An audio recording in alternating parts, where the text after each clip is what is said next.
It's likely as a new or aspiring executive coach that you've heard about the power of metaphors in coaching sessions.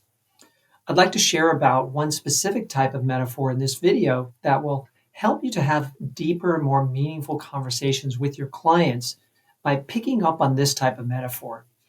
The concept was introduced to me by this book, which was written by Lisa DeHart.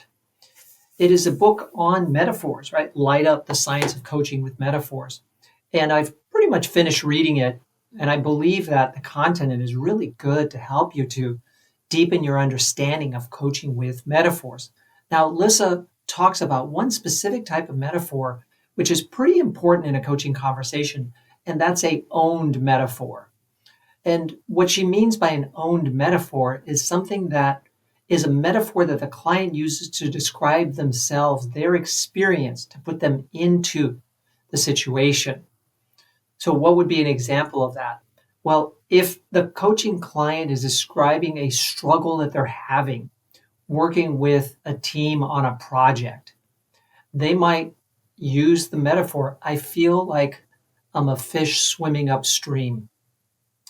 What's interesting about metaphors like this is that they often are unconscious in the way that they come out. The client isn't thinking of all the possible metaphors that they could choose from, and then they say that one. Instead, it just comes out, and that's what they use. And for us as coaches, we could then seize on the entire reflection, which is, so you're having trouble working with this team. It's a really important project. The deadline is looming. Frustration seems to be rising along with the tension. And you're feeling like a fish swimming upstream. What's really going on here?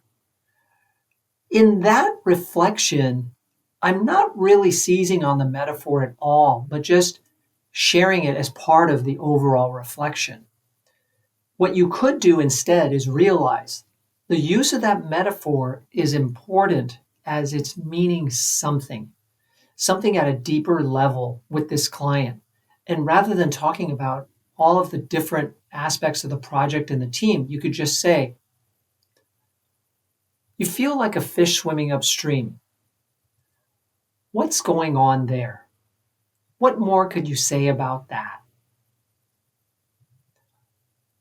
How difficult is it to swim upstream?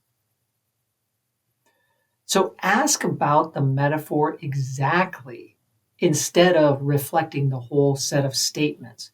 By doing so, you start to understand what is their experience.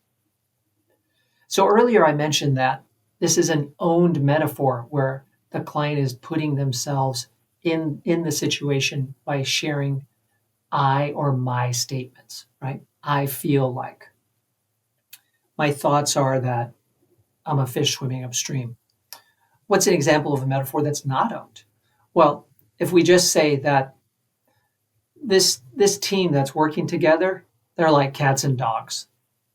All right, now we're not necessarily describing the client's lived experience as much as a metaphor to describe how the team works together.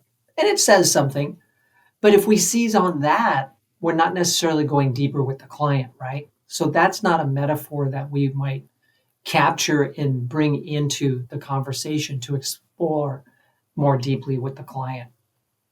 So Lissa points out that owned metaphors are quite important. And since they are unconsciously brought into the conversation, that may suggest that there's something even more deeply important to the client behind the use of that metaphor. So be aware of those and more tuned in to hearing them.